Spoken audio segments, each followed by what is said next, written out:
There's been a lot of thought that's gone into it, a lot of time, a lot of thought, a lot of creativity, innovation. It's an iconic image with a twist, so let's talk about it. A new mural of Rosie the Riveter is up in Portland.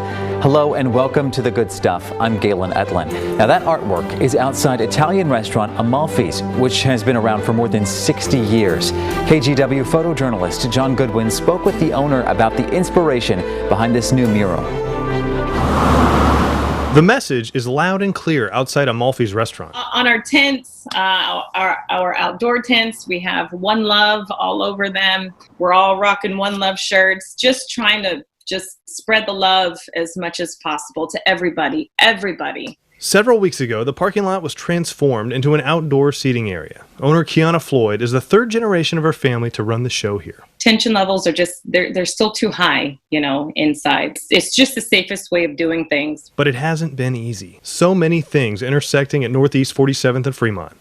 Kiana has had her game face on through it all. I see strength, I see independence, I see worth, and I really see perseverance. Describing herself, she could be, but it's another loud message on the opposite side of Amalfi's that's right around the corner. Rosie the Riveter has always spoken to me. She's always been an inspiration of mine, and especially as a woman, as a business owner, and especially a mom of a young daughter. Inspired by the cultural icon of World War II, Kiana calls this version PDX Rosie.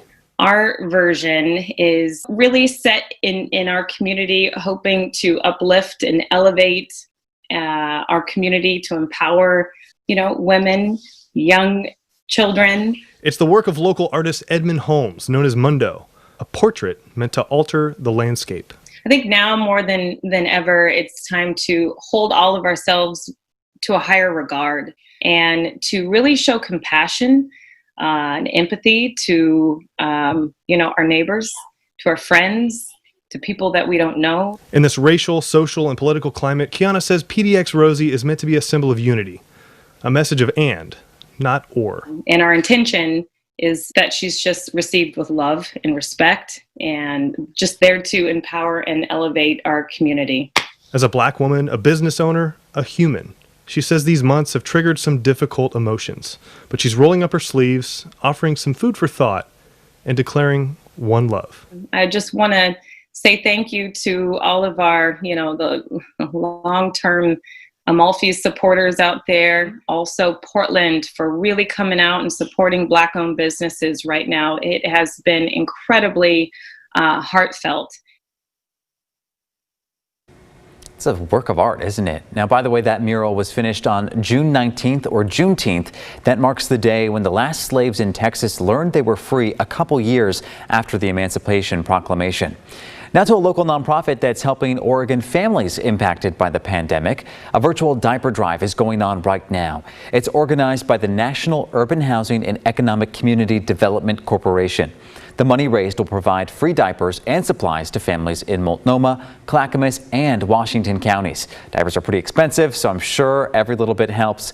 We do appreciate Carlene Jackson for letting us know about this one.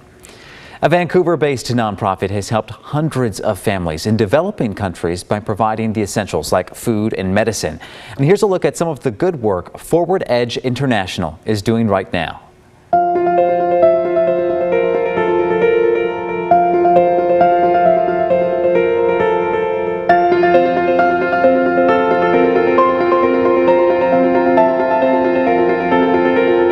We've been able to provide clean water and liquid soap to communities. We've been able to support approximately 200 families during this crisis, and there's more need to keep our help going.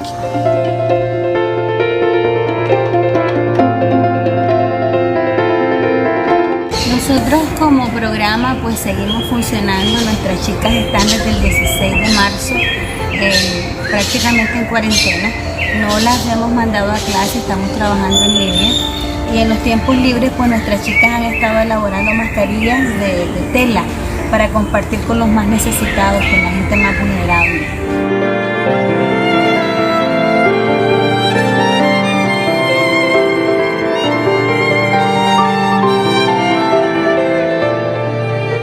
Wow, hundreds of families helped so far. That is what we need to see right now. Thank you so much to Emma Chestnut for telling us about that story. Now, a lot of art is born under pressure and tough circumstances, and the pandemic cannot stop the creative process. Artists are storytellers. I feel like I can't imagine a world where we don't have the storytellers in our lives. And coming up, how you can support the return of local arts. Well, welcome back to The Good Stuff. I'm sure we all miss this. The concerts, the plays, opera, and dance, they'll all have to wait for the curtain to come up again for so many talented performers too. But there are things that you can do today to support culture in the community. KGW's Brenda Braxton shares some ideas. Bet you still remember your very first concert or live theater that held you spellbound or moved you to tears. Artists are storytellers. I feel like I can't imagine a world where we don't have the storytellers in our lives. But for now, the storytelling is on hold. Andrew Racinos works with arts groups around the world that have seen their live audiences disappear. Because of how COVID-19 works, as we've learned, it's not safe to gather in mass like that. So here in Oregon, the governor's very rightly put phase 3 of our recovery saying that organizations that gather groups of people together in mass like that can't open it really until there's a vaccine. So while restaurants and retail stores reopen in phase 1, the performing arts wait, and no shows mean no paycheck. Most of the artists themselves, the folks that you see on stage, are on some kind of a contract that is typically for the specific performance or season. So if you're thinking about a theater artist, they'll be paid for the show that they're in. Some of the larger organizations like the symphony, the ballet companies will have a core, so you'll have the orchestra musicians who are on a multi-year contract with the organization. But even those in this situation, those artists largely have been furloughed or laid off because there are no concerts to perform. It's devastating to the industry right now. But there are ways to help. If you're able, hop online and give. Almost every arts website has a donate button on the homepage. I'm not talking about huge numbers. If you have the means to do it, if you can think of a week of, fancy coffees that you get at the coffee shop, how much that might cost, plug that number in and give them a donation. Or give to organizations that you've enjoyed during the past year. I love going to see art and culture in Portland. And I thought back to every single one that I had spent time with. I went to see Coraline in concert at the Schnitzer Auditorium with the Oregon Symphony with my daughter because she loves Coraline. And I gave a donation to the symphony. And I thought about, a small club that had a rock act that I really liked. And I went to their website and they have an emergency employee assistance fund, and I gave to that. If everybody gave a little bit, it would have a huge impact. But arts and culture will get its encore eventually. Racino says it's never going away. It's part of who we are. Theater's been around for at least 6,000 years.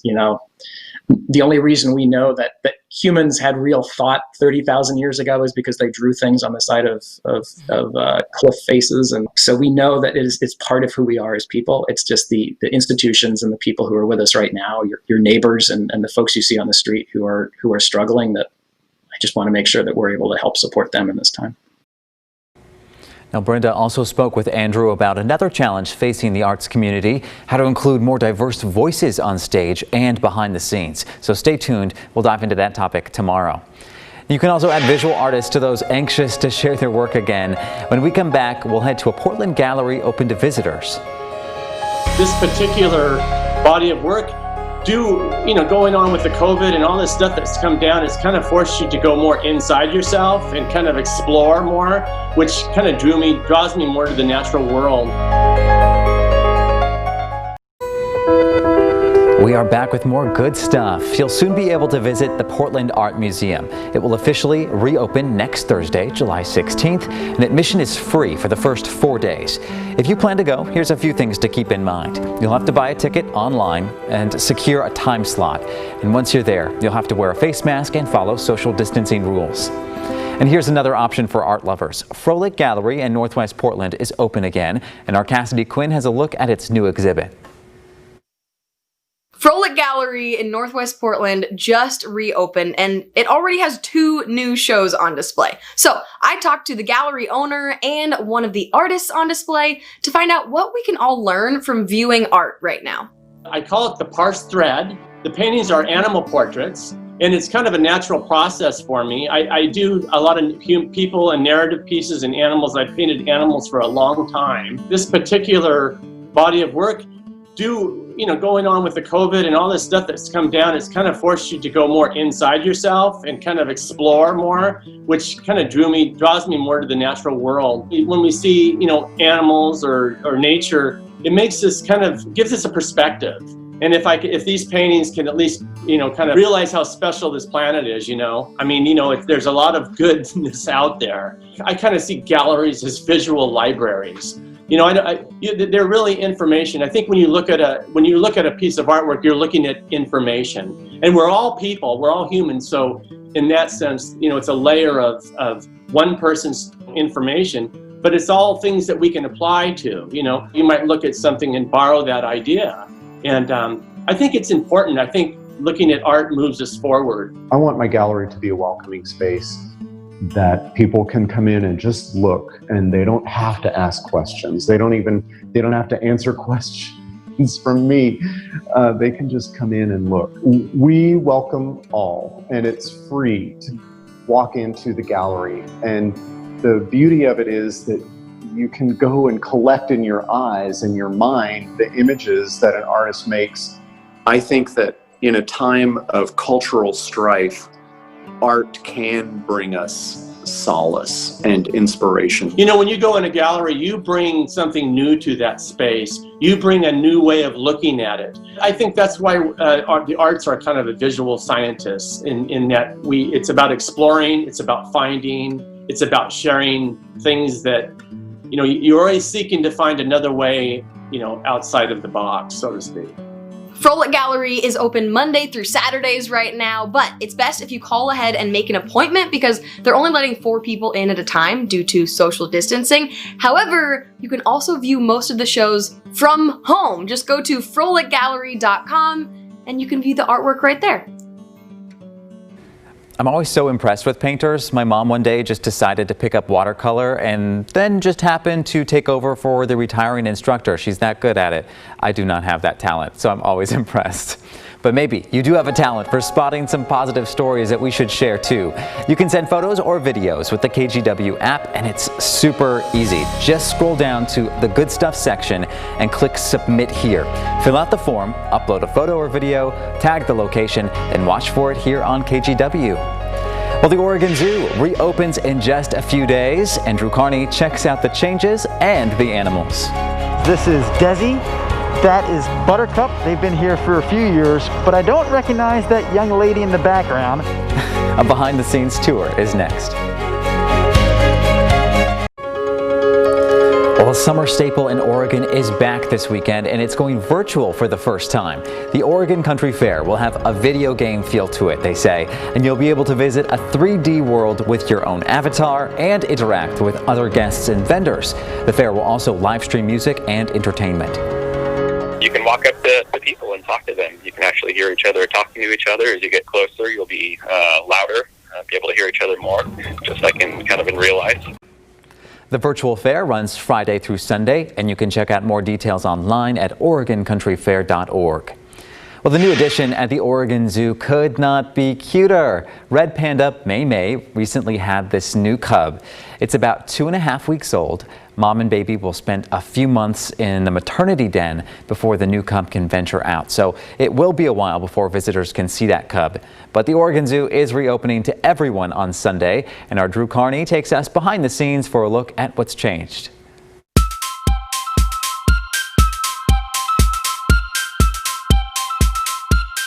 There you see some of the COVID-19 related signs that are around the zoo right now, but I should start the segment by pointing out the zoo, for the most part, looks the same now as it did before they had to close. There are some changes in the operation. Krista Swan is the marketing and brand manager here at the zoo. Krista, let's talk about the changes, starting with how people will get into the zoo. Sure. So the first thing people need to know is you have to buy your tickets online, and we have timed segments, and we're doing that so we can make sure we don't have too many people in the zoo at one time and reduce the amount of time you might have to like wait in line. And then it's mainly a one-way pass through the zoo. You'll do self-scanning of your tickets, have your masks on, and we just have some reminders around the zoo to help people remember to stay safe and not touch surfaces. But for the most part, you're still going to see all the animals that you love and hopefully have a good time. We've tried to keep as much of the zoo open as possible, but for this initial phase, there are some areas where we know that we can't keep the proper distance with folks, and so the penguinarium is closed. Most indoor spaces are closed. Do you still have like 2,500 animals and 200 species of animals here at the zoo? We do, and our animal care team has been here taking care of them every day, and we're so excited that more people can see them now. So this is a behind-the-scenes experience inside the giraffe yard. I recognize a couple of the fellas. This is Desi. That is Buttercup. They've been here for a few years, but I don't recognize that young lady in the background. So Lauren, who is that and when did she get here? So that's Kaiden. She is our 2-year-old Maasai giraffe, and she got here a couple months ago. So she's a little bit shy, and the boys are really helping build her confidence. Another spot you can check out at the zoo that's always fun is the family farm area. Here you'll find the catio, which normally has cats, but they're off site for the time being. What you may see instead are birds in the catio. Bree Booth outside with me here. The bird inside the catio right now is who and what exactly? Pinecone, and Pinecone's a screech owl. Not to be confused with the bird you have there on your hand. Who is that? This is Artemis, and Artemis is a kestrel. They are very common here in the Northwest. They're just smaller. Last question for you. Do you happen to know where Krista Swan is? Somewhere out on the zoo grounds. Krista, I do want to bring up the fact that I know the zoo, like many other businesses and organizations, has been hit really hard during this pandemic, and just opening up the doors again, letting people back in, that's not going to solve all the problems. Opening helps, but it's not going to suddenly magically make everything disappear, because for the last several months we've been still operating and still taking care of all these animals, but without any of that revenue. So it's going to be a while, and we definitely need people to support us still. Well, there's still plenty to see, so it's a great reason to head out if you've been feeling kind of cooped up. As always, thank you so much for joining us tonight, and remember to keep sharing the good stuff. You can email your stories, photos, and videos to thegoodstuff@kgw.com or text them to 503-226-5088. We want to leave you now with this good view from the Reserve Vineyards and Golf Course in Aloha. It's looking beautiful out there. Thank you again for watching. Have a great night.